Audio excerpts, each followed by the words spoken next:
নমস্কার, মঞ্জু কিচেনে আপনাদের সকলকে স্বাগতম। তন্দুরি বানাবার জন্য নিয়েছি দেশি চিকেন। দেশি চিকেনের গায়ে খুব একটা মাংস থাকে না, তাই উপরকার চামড়াটা ছুলিনি। আপনি ছুলে নিয়েও তন্দুরি বানাতে পারেন বা ব্রয়লার চিকেনও নিতে পারেন। তন্দুরি বানাবার জন্য খুব একটা বড় চিকেন না নেওয়াই ভালো। টিল্লি চিকেনের তন্দুরি খেতে দারুণ স্বাদ হয়ে থাকে, তাই আমি টিল্লি চিকেন নিয়েছি। চিকেনকে ভালো করে ধুয়ে ভিনিগার আর লবণ জলে 2 ঘন্টা আগেই ডুবিয়ে রেখেছিলাম। ভিনিগার জল থেকে বের করে একটা প্লেটে রাখবো। লবণ ভিনিগার জলে চিকেনকে ডুবিয়ে রাখতে গেলে খুব তাড়াতাড়ি সেদ্ধ হয়, আর চিকেনের যে একটা গন্ধ থাকে সেটাও চলে যায়। এইভাবেই কিছুক্ষণ রেখে দেব যেন সম্পূর্ণ জল ঝরে যায়। মিক্সিং বলে নেব 1 টিস্পুন ধনে পাউডার, তার থেকে সামান্য কম জিরা পাউডার, 1/4 টিস্পুন থেকেও কম লঙ্কা পাউডার, 1/2 টিস্পুন মতো হলুদ পাউডার। তন্দুরি রেসিপিতে হলুদ পাউডার না দিলেও চলে। 1 টিস্পুন কাশ্মীরি লাল মির্চ পাউডার, 1/2 টিস্পুন গরম মশলা পাউডার, 1/2 টিস্পুন গোলমরিচ পাউডার, একটু বেশি করে দিলে ফ্লেভার খুবই ভালো আসবে। 1/2 টিস্পুন চাট মশলা, 1/2 টিস্পুন তন্দুরি মশলা, স্বাদ মতো নুন। 2 ঘন্টা চিকেনকে নুন ভিনিগার জলে চুবড়ে রেখেছিলাম, তাই কম দেওয়াই ভালো। 2 টেবিল স্পুন আদা রসুন বাটা, 2 টেবিল স্পুনেরও বেশি জল ঝরানো দই। আপনি পরিমাণে এর থেকে বেশিও দিতে পারেন। 4টা কাঁচা পাকা কুচনো কাঁচা লঙ্কা, এতে ফ্লেভার খুবই ভালো আসে। আমি আগেও করে খেয়ে দেখেছি। এটা পুরোপুরি অপশনাল, আপনাদের ইচ্ছে হতে গেলে দেবেন, না তো স্কিপ করতে পারেন। কুচনো কাঁচা লঙ্কা দেব, তাই শুকনো লঙ্কার পাউডার একদমই সামান্য দিয়েছি। দেব 2 টিস্পুন মতো সাদা তেল। তেলের পরিমাণটা এর থেকে বেশি দেওয়া যাবে। চিকেনের চামড়াতে প্রচুর পরিমাণে চর্বি থাকে, আর চিকেনের চামড়াকে ছুলিনি, তাই তেলের পরিমাণটা কম দিলাম। বেশ সময় ধরে মশলাকে দইয়ের সাথে মিশিয়ে নিতে হবে। এই মশলাতে সামান্য ফুড কালারও দেওয়া যাবে, যেন তন্দুরির কালারটা খুব ভালো আসে। আমার কাছে নেই তাই দিতে পারলাম না, আপনাদের কাছে থাকলে অবশ্যই দিবেন, না দিলেও চলবে। পাউডার মশলা ব্যবহার করার ফলে ফুলতে কিছু সময় লাগবে। খুব ভালো করে মেশানো হয়ে গেছে। 5 থেকে 6 মিনিট এই মশলাকে রেস্টে রাখবো, যেন খুব ভালোভাবে ফুলে যায়। 10 মিনিটের পর চিকেনের গায়ে মশলা খুব ভালোভাবে লাগিয়ে দিতে হবে। বেশ সময় ধরে আর ডলে ডলে চিকেনের গায়ে মশলাকে লাগাতে হবে, যেন মশলার ফ্লেভারটা চিকেনের ভেতর পর্যন্ত যেতে পারে। যদি চিকেন এর থেকে বড় থাকে তাহলে থাই আর বুকের মাংসকে অল্প অল্প করে কেটে দেবেন, তাতে মশলার ফ্লেভারটা ভেতর পর্যন্ত যাবে। যেহেতু আমি টিল্লি চিকেন নিয়েছি আর উপরকার চামড়া ছাড়াইনি, তাই কাটলাম না। ব্রয়লার চিকেনের তন্দুরি বানাতে গেলে অবশ্যই উপরকার চামড়াটা ছুলে দিবেন।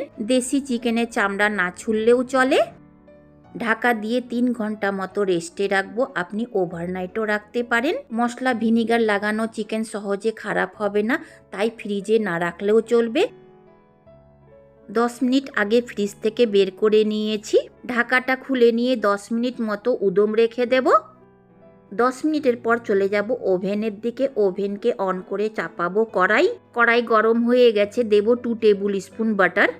বাটারকে মেল্ট হওয়া পর্যন্ত রান্না করে নিতে হবে। ফ্লেমকে লো মিডিয়াম রাখতে হবে।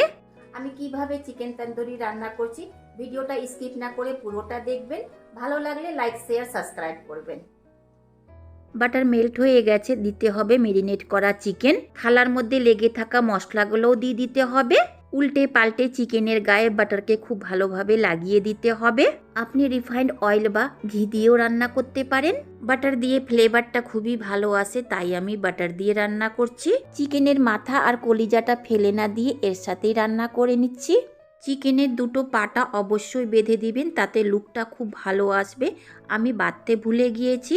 সামান্য পরিমাণও এর মধ্যে জল দেওয়া যাবে না। চিকেন নিজের জলেই সেদ্ধ হবে, তাই ফ্লেমকে একদমই লোতে রাখতে হবে। খোলাতেই 3 থেকে 4 মিনিট রান্না করে নিয়ে ঢাকা দিয়ে রান্না করতে গেলে চিকেন নিজের জল ছাড়ে।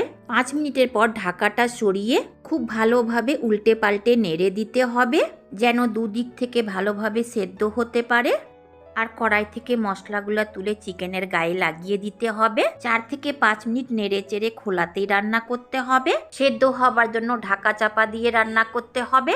ঢাকা দিয়ে রান্না করতে গেলে চিকেন নিজের জল ছাড়ে, আর সেই জলেই চিকেন সেদ্ধ হয়। একইভাবে ঢাকা চাপা দিয়ে ততক্ষণ রান্না করতে হবে যতক্ষণ মশলা আর চিকেন থেকে তেল আলাদা না হতে লাগে। আর গন্ধও খুব ভালো একটা না বেরোতে লাগে। চিকেন থেকে তেল আলাদা হতে লেগেছে আর গন্ধও খুব ভালো বেরোচ্ছে। আর লক্ষ্য রাখতে হবে ভালোভাবে সেদ্ধ হতে গেলে মাংসগুলা হাড় ছেড়ে দেবে। বেশ কয়েকবার ঢাকা চাপা দিয়ে রান্না করে নিয়েছি। মশলার আর চিকেনের কালারটা একদমই চেঞ্জ হয়ে গেছে। এর থেকে বেশি রান্না করতে গেলে মশলাটা পুড়ে যেতে পারে। তন্দুরি মশলা দেওয়ার কারণে খুব ভালো একটা গন্ধ বেরোচ্ছে। গ্যাসের উপর থেকে নামিয়ে ফ্লেমকে অফ করে দিতে হবে। কিছুক্ষণ ঢাকা দিয়ে রাখবো। চিকেনকে পুড়িয়ে নেবার জন্য অন্য ওভেনকে আগের থেকেই সিলভার ফয়েল দিয়ে প্যাকিং করে রেখেছি। পুড়াবার সময় তেল মশলার কারণে ওভেন ভীষণ নোংরা হয়। পুড়িয়ে নেবার পর কাগজটা তুলে ফেলে দিতে হবে। ওভেনটা খুব একটা নোংরাও হবে না আর চিকেনটাও পুড়ে যাবে। একদমই লো ফ্লেমে চিকেনকে উল্টে পাল্টে খুব ভালোভাবে পুড়িয়ে নিতে হবে।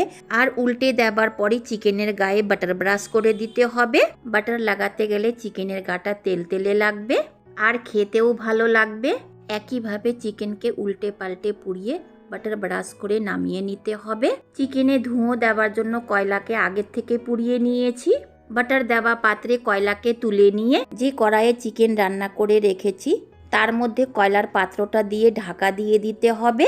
1 মিনিটের পর কয়লার পাত্রটাকে বের করে চিকেনের গায়ে আবার বাটার ব্রাশ করে দিতে হবে।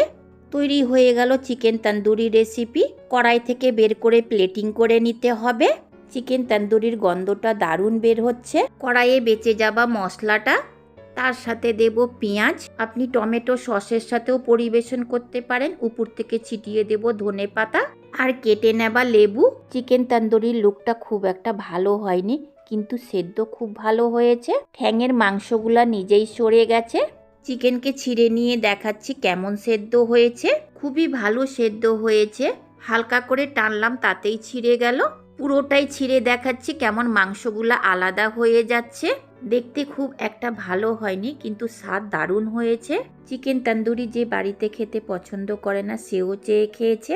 ব্রয়লার চিকেন থেকে দেশি চিকেন তন্দুরির স্বাদ বেশি। এইভাবে দেশি চিকেন তন্দুরি একবার বানিয়ে খেয়ে দেখুন, দারুণ স্বাদ লাগবে। শেষ পর্যন্ত দেখার জন্য ধন্যবাদ।